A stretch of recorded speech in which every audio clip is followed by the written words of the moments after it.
Hi everyone welcome back to my channel economics.com. ഇന്നത്തെ ക്ലാസ്സിൽ discuss ചെയ്യുന്ന ടോപ്പിക്കാണ് general equilibrium the ISLM schedules combined. ISLM model for a closed ഇക്കോണമിയിൽ വരുന്ന last class ആണ് ഇന്നത്തേത്. നമ്മൾ രണ്ട് ക്ലാസ്സുകളിലായിട്ട് IS കർവിൻ്റെ ഡെറിവേഷനും LM കർവിൻ്റെ ഡെറിവേഷനും പഠിച്ചു. ഇനി രണ്ട് കർവുകളെ എങ്ങനെ കൂട്ടി യോജിപ്പിച്ചുകൊണ്ട് ജനറൽ ഇക്വിലിബ്രിയത്തിലേക്ക് എത്താമെന്നാണ് ഇന്നത്തെ ക്ലാസ്സിൽ ഡിസ്കസ് ചെയ്യുന്നത്. Equilibrium between the supply of and demand for goods is possible at all combinations of income and interest rate indicated by the IS curve. IS കർവിൽ സൂചിപ്പിച്ചിരിക്കുന്ന റേറ്റ് ഓഫ് ഇൻട്രസ്റ്റിൻ്റെയും ഇൻകത്തിൻ്റെയും ഏതൊരു കോമ്പിനേഷൻ എടുത്തു കഴിഞ്ഞാലും സാധനങ്ങളുടെ ഡിമാൻഡും സപ്ലൈയും തമ്മിലുള്ള ഇക്വിലിബ്രിയം നമുക്ക് കാണാനായിട്ട് കഴിയും. ഇവിടെ supply of goods demand for goods എന്ന് പറയുന്നത് പ്രോഡക്റ്റ് മാർക്കറ്റ് ഇക്വിലിബ്രിയം എന്നാണ്. അപ്പോൾ IS കർവിൽ റേറ്റ് ഓഫ് ഇൻട്രസ്റ്റും ഇൻകവും തമ്മിലുള്ള ഏതൊരു കോമ്പിനേഷൻ എടുത്തു കഴിഞ്ഞാലും അവിടെ പ്രോഡക്റ്റ് മാർക്കറ്റ് ഇക്വിലിബ്രിയത്തിൽ ആയിരിക്കും. Similarly, equilibrium between the supply of and demand for money is possible at all combinations of income and rate of interest indicated by the LM curve. ഇനി LM കർവിൽ rate of ഇൻട്രസ്റ്റും ഇൻകവും തമ്മിലുള്ള ഏതൊരു combination എടുത്തു കഴിഞ്ഞാലും പണത്തിന്റെ ഡിമാൻഡും സപ്ലൈയും തമ്മിലുള്ള ഇക്വിലിബ്രിയം കാണാൻ കഴിയും.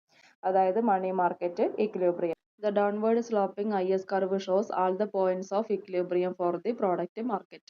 നമ്മൾ പഠിച്ചതാണ് IS കർവിന്റെ സ്ലോപ്പ് എങ്ങനെയാണ്, ഡൗൺവേർഡ് സ്ലോപ്പിംഗ് ആണ്. അപ്പോൾ ആ ഡൗൺവേർഡ് സ്ലോപ്പിംഗിൽ IS കർവ് വരച്ചു കഴിഞ്ഞാൽ അതിലുള്ള ഏതൊരു പോയിന്റ് എടുത്താലും പ്രോഡക്റ്റ് മാർക്കറ്റ് ഇക്വിലിബ്രിയത്തിൽ ആയിരിക്കും. അതുപോലെ the upward sloping LM curve shows all the points of equilibrium for the money market. ഇനി LM കർവിന്റെ സ്ലോപ്പ് അപ്വേർഡ് ആയിട്ടാണ് വരുന്നത്. അതിൽ ഏതൊരു കോമ്പിനേഷൻ എടുത്തു കഴിഞ്ഞാലും മണി മാർക്കറ്റ് ഇക്വിലിബ്രിയത്തിൽ ആയിരിക്കും.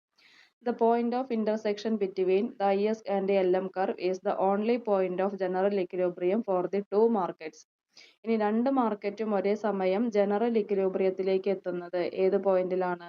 IS കർവും LM കർവും കൂട്ടിമുട്ടുന്ന ഒരു പോയിന്റിലാണ്. ആ ഒരു പോയിന്റിൽ മാത്രമാണ് നമുക്ക് എന്ത് ചെയ്യാൻ പറ്റുള്ളൂ, രണ്ട് മാർക്കറ്റിന്റെയും ജനറൽ ഇക്വിലിബ്രിയം കണ്ടെത്താനായിട്ട് കഴിയുകയുള്ളൂ. Thus, there is only one combination of income and rate of interest at which supply of goods equal the demand for goods and the supply of money equals the demand for money. ഇവിടെ പറയുന്നത് വരുമാനത്തിന്റെയും അതുപോലെ rate of ഇൻട്രസ്റ്റിന്റെയും ഒരേ ഒരു സംയോഗം അല്ലെങ്കിൽ ഒരേ ഒരു കോമ്പിനേഷനിൽ മാത്രമാണ് പ്രോഡക്റ്റ് മാർക്കറ്റും മണി മാർക്കറ്റും ഈക്വൽ ആവുകയുള്ളൂ. പ്രോഡക്റ്റ് മാർക്കറ്റ് ഇക്വിലിബ്രിയം എന്ന് പറഞ്ഞിട്ടുണ്ടെങ്കിൽ demand for goods equal to supply of goods ആണ്. മണി മാർക്കറ്റ് ഇക്വിലിബ്രിയം എന്ന് പറയുമ്പോൾ supply of money is equal to demand for money. ഇനി നമുക്ക് ഇതിന്റെ ഒരു ഗ്രാഫിക്കൽ എക്സ്പ്ലനേഷൻ ആണ് വരുന്നത്, എങ്ങനെയാണ് രണ്ട് മാർക്കറ്റുകളും ഒരേ സമയം ഇക്വിലിബ്രിയത്തിലേക്ക് എത്തുന്നത്. ഇതാണ് ഗ്രാഫ്. ഈ ഒരു ഗ്രാഫിൽ എക്സ് ആക്സിസിൽ മാർക്ക് ചെയ്യുന്നത് ഇൻകം ആണ്, വൈ ആക്സിസിൽ മാർക്ക് ചെയ്യുന്നത് റേറ്റ് ഓഫ് ഇൻട്രസ്റ്റ്. IS എന്ന് പറയുന്നത് IS കർവിനെ സൂചിപ്പിക്കുന്നു, പിന്നെ വരുന്നത് LM കർവ്. അപ്പോൾ രണ്ട് കർവുകളും ഈ എന്ന പോയിന്റിൽ കൂട്ടിമുട്ടുന്നു. അപ്പോൾ ഇതാണ് ജനറൽ ഇക്വിലിബ്രിയം പോയിന്റ് എന്ന് പറയുന്നത്. രണ്ട് മാർക്കറ്റും ഒരേ സമയം ഇക്വിലിബ്രിയത്തിലേക്ക് എത്തുന്നു. ആ ഇക്വിലിബ്രിയത്തിലേക്ക് എത്തുമ്പോഴുള്ള വരുമാനം എത്രയാണ്? OY എന്ന് പറയുന്നതാണ് വരുമാനം, OR എന്ന് പറയുന്നതാണ് റേറ്റ് ഓഫ് ഇൻട്രസ്റ്റ്. അപ്പോൾ ഇത്രയാണ് ISLM മോഡലിൽ നമുക്ക് പഠിക്കാനുള്ളത്. ISLM model for a closed ഇക്കോണമിയിൽ പഠിക്കാനായിട്ട് ഉള്ളത്.